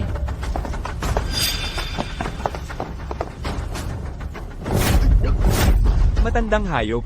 Saan ka pupunta? Ayos ka lang ba? Sino ka? Dito ka lang dumating. Nananapak ka agad. Wala na bang batas? Batas? Ako ang batas dito. Ako ang batas. Ikaw naman, sino ka? Palabasin mo. Si Lin Jixing. Ako si... Duming Shen. Ikaw na naman. Axing. magkakilala kayo. Papa, ito yung tao na nambwisit sa amin sa auction. Ching Cheng, huwag kang mag-alala. Kapag nakuha na natin ang Rainbow Divine Grass, kukuha ako ng pinakamagaling na doktor sa buong mundo para gumaling ang tatay mo. Salamat, Young Master Du. Babaeng ito, nagpapaka-inosente ka pa sa kin kapag nakuha ko na ang Rainbow Divine Grass. Lin Jixing, di na ako mag-aaksaya ng oras. Nasaan ang Rainbow Divine Grass? Ibigay mo sa kin. Makulay na banal na damo. Naubos ko na. Ano ang ginamit? Ling Sising, ang makulay na banal na damo. Kakakuha mo lang. Tapos sasabihin mong wala na? Akala mo ba, bata ako? Sasabihin ko sa'yo. Kung hindi mo ibibigay ngayon, guguluhin ko ang klinikang ito. Gawin nyo. Tumigil kayo. Klinika ito, hindi lugar para magkagulo. Agad, lumabas kayo o tatawag ako ng pulis. Tumawag ka ng pulis? Sige, tawag ka. Tingnan natin kung mas mabilis ang pagtawag mo ng pulis o ang pagbagsak ng pamalo ko. Sir Onyo, hukayin nyo lahat. Hanapin ang makulay na banal na damo. Basagin. Tumigil kayo. Maaari kong pagalingin ang iyong ama. Lin Jising, alam mo ba ang sinasabi mo? Ang kanyang ama ay isang halaman. Ikaw, na pinakamababa sa klase, paano mo siya pagagalingin? Ang aming senior, kahit ang malubhang sakit ng aming young miss, ay napagaling niya, lalo pa ang sakit ng kanyang ama. Paano kung hindi niya mapagaling? Bahala ka na sa akin. Sige, susubukan ko. Ching Cheng, Huwag kang maniwala sa kanya. wala siyang alam sa paggamot. Sa mahabang panahon, naghanap ka ng maraming, tinatawag na Diyos-Diyosan, na doktor. Pero wala namang nangyari, hindi gumaling ang ama ko. Ngayon, gusto kong subukan ang aking swerte. Hindi siya si Ching Cheng. Isa lang siyang manlolokong walang alam sa medisina. Paano kung ang tatay mo ang mamatay sa kanya? Anong gagawin mo? Kahit kanino ka maniwala, huwag kang maniwala dito sa tagaigib lang ng gamot na to. Maliit na senior brother, siya talaga ang Diyos ng medisina. Sa buong mundo, maliban sa mga patay, wala pang hindi niya napagagaling. Tama. Ako ang saksi. Axing, tunay na siyang Diyos ng medisina. Sige na. Kayong mga tao, para lang maprotektahan ng klinika, kahit anong kasinungalingan, kayang-kaya ninyong gawin. Siya lang, isang taong walang alam, karapat dapat bang tawaging Diyos ng medisina? Where? Kayong mga tanga lang, ang maniniwala. Ikaw, Lin Jixing, ang galing mo talaga, ha? Diyos ng medisina, pinapatawag mo sila, ng buong puso't kaluluwa, ha? Sasabihin ko sa'yo, kung hindi mo ibibigay ngayon, ang Kikay Shenkao. Ako mismo ang magsasabi, kahit doktor ng mga Diyos, hindi ka nito mail iligtas. Naniniwala ako sa kanya. Huwag, Ching Cheng, ikaw. Naniniwala akong may paraan siya para pagalingin ang aking ama. Ngunit kung hindi niya magawa, gagawin kong imposible para sa'yo na manatili sa Daksha. 3 minuto, mag-empake ka, sumama ka sa kotse. Ching Cheng, huwag kang maniwala sa kanya, ikaw. Ching Cheng, Axing. Sigurado ka ba? Ang pasilyente ay nasa vegetative state. Sa buong mundo, wala pang naitalang kaso ng ganap na paggaling. huwag kang mag-alala. Alam ko ang ginagawa ko.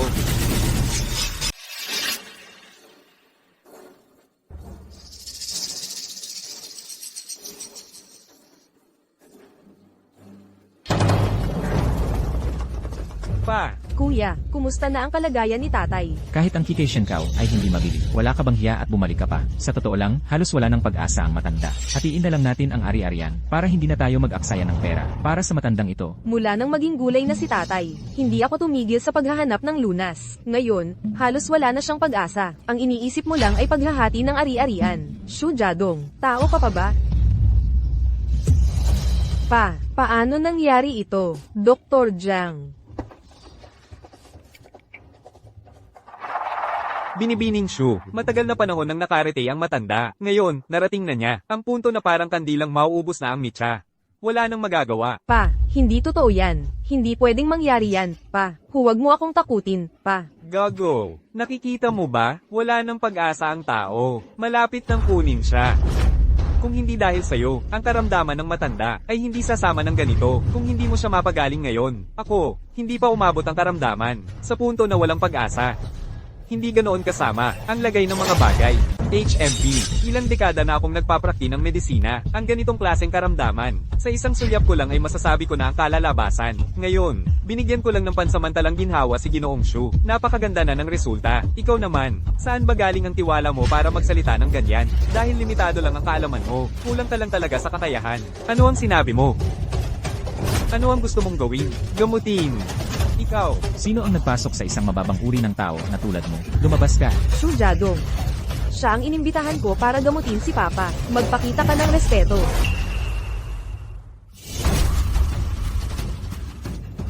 Ching Cheng, kahit si Dr. Jiang ay walang magawa sa sakit na ito, naniniwala ka pa rin ba sa kanya? Isang amateur lang siya, kung hindi niya mapatay ang pasyente. Swerte na yon. Huwag mong kalimutan, siya ang kumuha ng 7 kulay na halamang mahika. Kung hindi dahil sa kanya, naagapan na sana ni Dr. Jiang, ang matanda. Oh, kaya pala ang 7 kulay na halamang mahika. Ikaw ang kumuha, dahil nandito ka na. Hindi na ako mahihirapan pang hanapin ka para pagbayarin.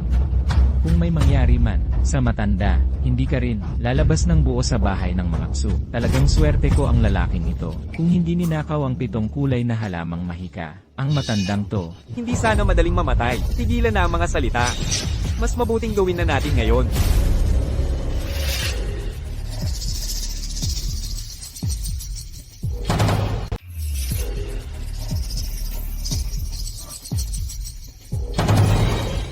Alisin mo ang maruming kamay mo. Sino ang nag-utos sa iyong mag-pulse check?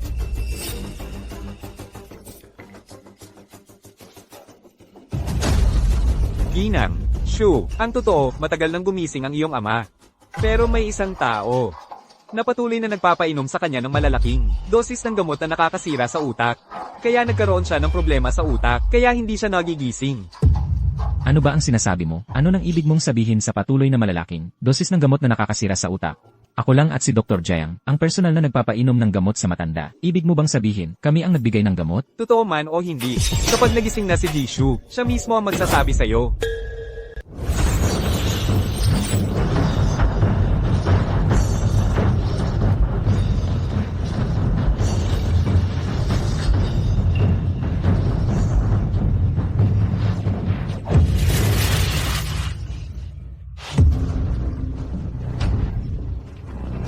Tatay.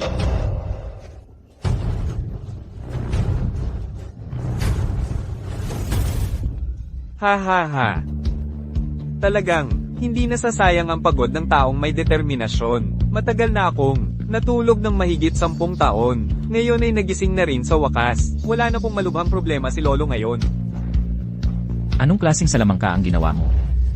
Imposible, talagang imposible. Matagal nang, malubha na at wala ng pag-asa. Si Jishu, kung wala ang 7 kulay na halamang panglunas, talagang imposibleng. Gumaling siya sa medisina lamang. Sino ka talaga? Dr. Jiang. Ginoong Shu, napakagandang balita na nagising na kayo. Ako, pupunta na ako ngayon para ipaalam sa mga pangunahing pamilya sa kabisera para magbigay ng pagbati. Pagbati, Jiang. Gusto mo yata na maaga akong sumakabilang buhay, ha? Salamat sa iyong mahusay na panggagamot. Ang pagtulog kong ito ay tumagal na, mahigit 10 taon. Napo, Ginoong Shu, hindi ganoon. Ikaw, makinig ka muna sa paliwanag ko. Ginoong Shu, kahit bigyan mo ako ng 100 lakas ng loob, hindi ako maglalagay ng lason sa gamot ninyo. Sinabi ko bang nilason kita? Ako, siya ang may utos. Siya ang nag-utos sa akin na gawin yon. Jiang, ano nung pinagsasasabi mo? Tatay, pakinggan niyo ako. Hindi ganoon ang nangyari. Ako ang iyong tunay na anak. Paano ko kayo mapapahamak? Siya ang nagsisinungaling. Nagsisinungaling lang siya, tatay. Anak ko pa ba talaga to? Isang tulad mo, kasabwat ng iba, para lasonin ako. Ngayon, talagang papatayin kita. Mga tauhan.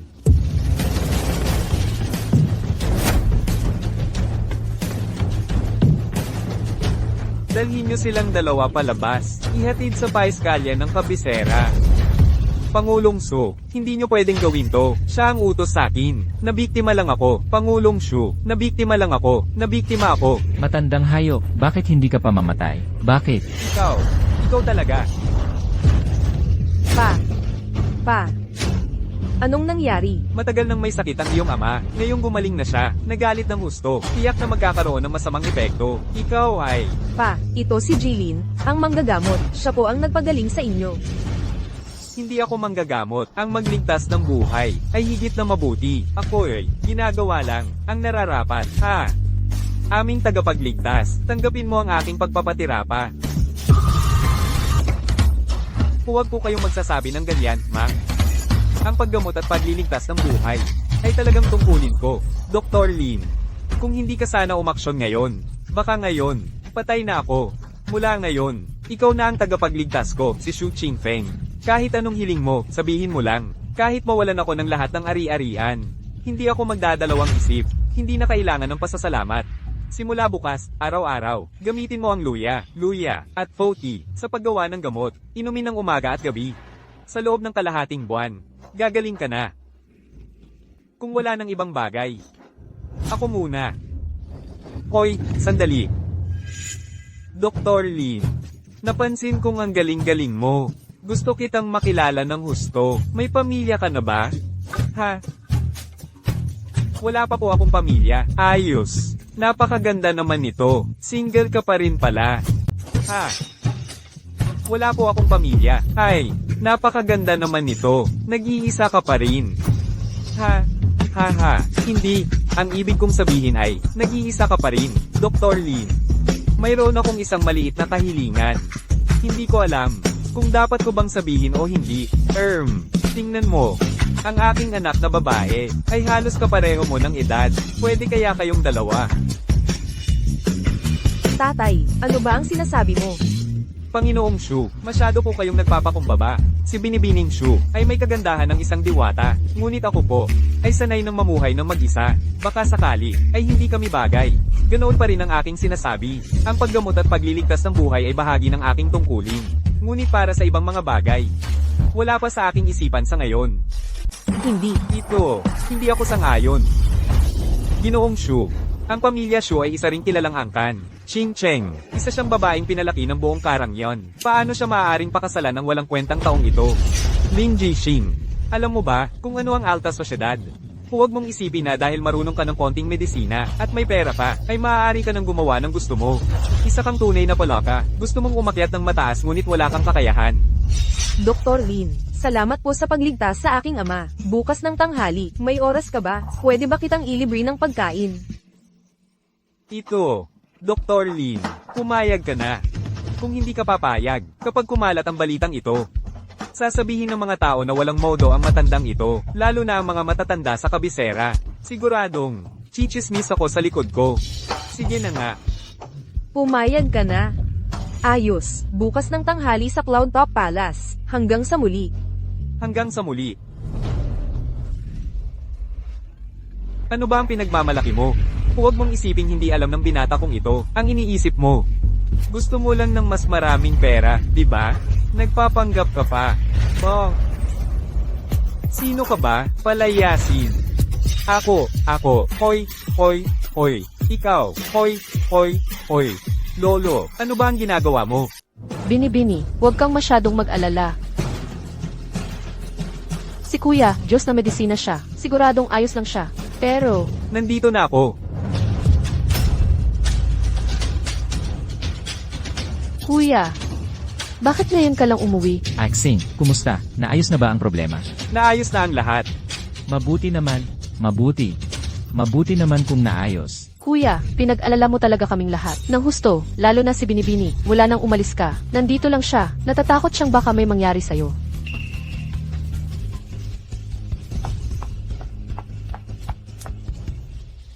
Kayo, umuwi muna kayo. May sasabihin lang ako kay Axing. Nang konti.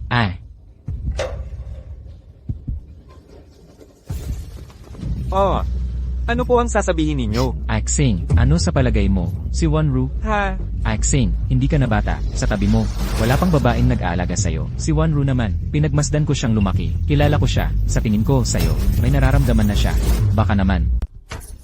Sa totoo lang, wala pa akong balak. Pagdating dyan. Kaya kung ganito, huwag na po ninyong ulitin pa sa hinaharap. CJ, kung wala ka namang ganoong hangarin, hindi na kita pipilitin. Oh, nga pala. Bukas ng tanghali, ang anak na babae ng pamilya Shu ay mag-aanyaya sa akin sa Cloud Top Palace para kumain ng tanghalian. Kaya, ang tanghalian ay huwag na lang ihanda para sa akin. Sige, uuwi muna ako sa kwarto ko. Hindi. Kailangan kong sabihin ang balitang ito kay Wanru. Hindi ko hahayaang maagaw si Axing ng ibang babae.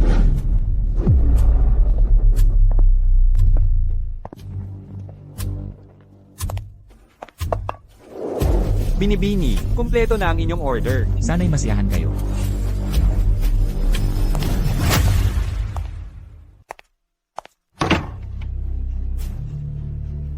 Lin Jixing, upang patayin ka. Hindi ako nagdalawang isip na gumastos ng malaki para makuha ang hari ng mga lason, ang Duen Hansan. Ngayong araw, tiyak nawawasakin kita ng tuluyan. Ang kulit talaga nitong si Little Marshall Uncle. Sa bibig, ayaw raw. Pero sa totoo lang, palihim siyang pumunta rito para makipag-date sa sirena niyang to. Hindi siya ganoong klaseng tao. Ikaw, Ano nang ginagawa mo rito? ako, Ikaw rin ba ay narito dahil sa date nila ngayong araw?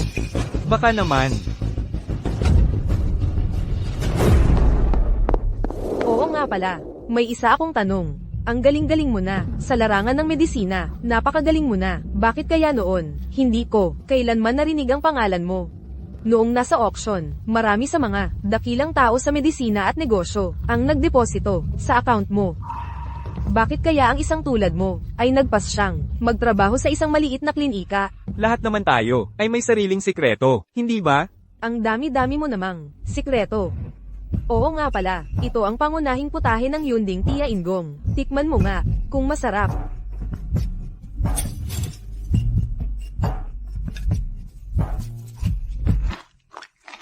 Kumusta? Masarap, di ba?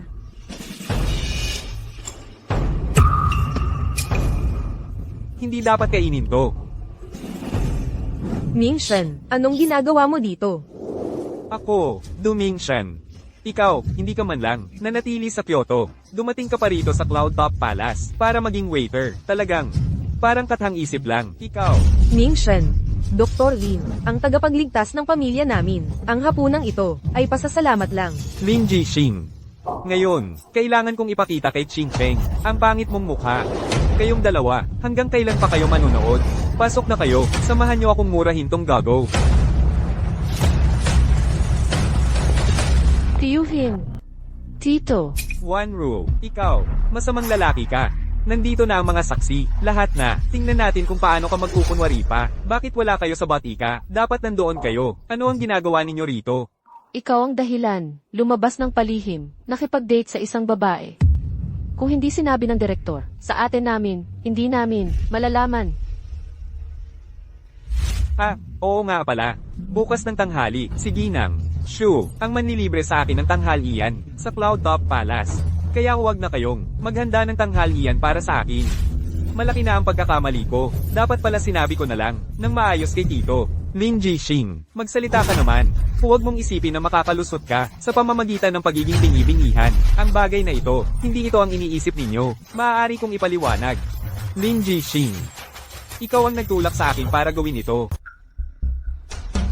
Ganito nga ang nangyari. Ah, ganun pala. Bini-bini, magsalita ka na. Pasensya na. Ako ang nagkamali. Saan galing ang ganitong pakiramdam? Hindi.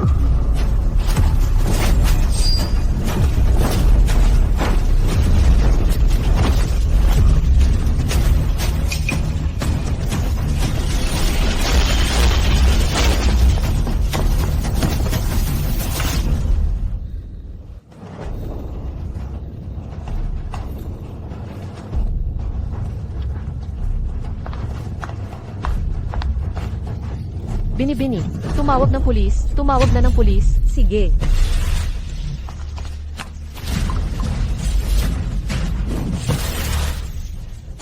Ay, ingat.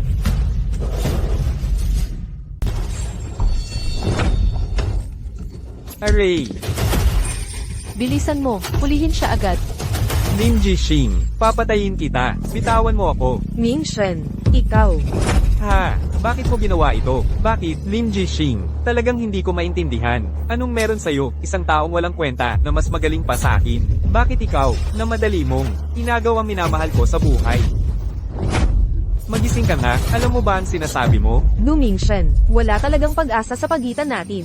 Bakit mo ba talaga ginawa ito? Ching Cheng, 10 taon kitang hinabol. Anong klaseng tao ako? Alam na alam mo, mula pagkabata, ang taong gusto ko, walang sino mang makakaagaw. Ikaw. Lim Jixing, yung saksak kanina, bakit hindi ka namatay? Dapat magpasalamat ka na mayroon ka, taong nagmamahal sa'yo ng lubos. Pero sayang nga lang, ang ganda-gandang babaeng ito, kahit na ikaw, Lim Jixing, ay napakahusay na doktor. Tiyak na mamamatay siya. Ipaliwanag mo ng maayos. Kuya, hindi maganda ang lagay. Parang malapit nang mawala ng buhay ang binibini. Kuya, tulungan mo siya, kuya. Kanina pa ay maayos naman siya. Hindi ko alam kung ano ang nangyari. Bigla na lang siyang naging ganito. Duan Hansan yan. Lim Jixing. Ayos ah. Nakikilala mo pa ang Duan Hansan. Sa totoo lang, pinahiran ko ng Duan Hansan ang patalim na ito. Sa loob ng kalahating sandali, magsusunog-sunog na lang ang katawan niya. Ha ha ha. Kuya, ano ang Duan Hunsan? Ang Duan Hansan ang pinakamalakas na lason. Ito ang numero 1 nakamamatay na lason sa mundo. Ha? Ang sino mang malason nito, ay tiyak na mamamatay. Ano? Ha ha ha. Lin Jixing. Dahil nakikilala mo ang Duan Hansan, malamang alam mo rin, na ngayon, tanging ang Diyos ng medisina lang ang makakalunas. Pero kung gagamitin mo ang patalim na ito, para magpakamatay sa harap ko, ibibigay ko sa iyo ang huling antidote, sa buong mundo. Bibilang lang ako hanggang 3. 3. Ayos na, gumaling na ang lahat ng sugat ni Binibini. Kuya, tunay kang Diyos ng medisina. Sabi ko na nga ba, kaya mo. Ikaw. Ikaw ang Diyos ng medisina. Hindi. Imposible ito. Siguradong nagkataon lang. Si Senior Brother talaga ang Diyos ng medisina. Ikaw lang ang ayaw maniwala. Simulat sa pool. Ako. Ikaw pala ang Diyos ng medisina. Kaya pala ang daming nagpapapabor sa'yo. Hoy, Du, ano pa ang masasabi mo ngayon? Hindi ko inakala na sa klase, ang dating pinakamahina, ngayon ay naging Diyos ng medisina. Ha ha ha, ako pala ang, wala ka sa ilalim ng balon. Bitawan mo ako, dalhin na, papatayin din kita balang araw. So, walang modo pa, ikaw pa ang tatawag ng Diyos ng medisina? Bilis, umalis na tayo, papatayin kita. Hooray!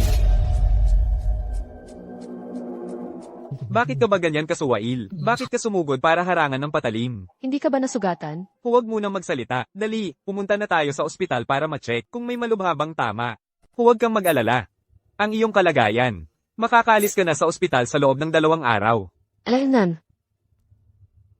Zaixing, Wanru, Binibini. Monting Tiyuhin, kayo. Pa, bakit kayo nandito? Walang gaanong pasyente sa klinika ngayon, kaya dumaan kami para bisitahin ka. Kumusta na ang iyong kalagayan? Zaixing, mukhang ang kalagayan ni Wanru ay mabilis nang gumagaling, di ba?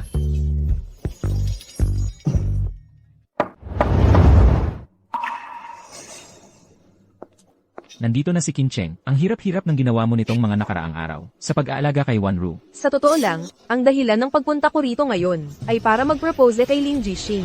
Mag-propose. Pasensya na. Kayo muna ang mag-usap. Magpapakulo ako ng tubig.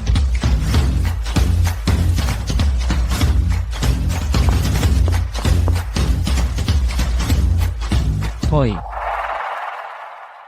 Director, si Binibini at ang kanyang mga kasama. sila. Ano bang nangyari sa pagitan nila? Si Axing pagdating sa medisina, napakataas ng kanyang kakayahan. Pero pagdating sa pag-ibig, wala pa siyang gaanong alam. Sa tingin ko, huwag na tayong makialam. Hayaan na lang natin siyang magdesisyon. Hayaan siyang magdesisyon. Hoy. Bakit ka tumatakbo? Ako. Ngayon, kailangan mong pumili sa akin o sa kanya. Kailangan mong pumili sa amin.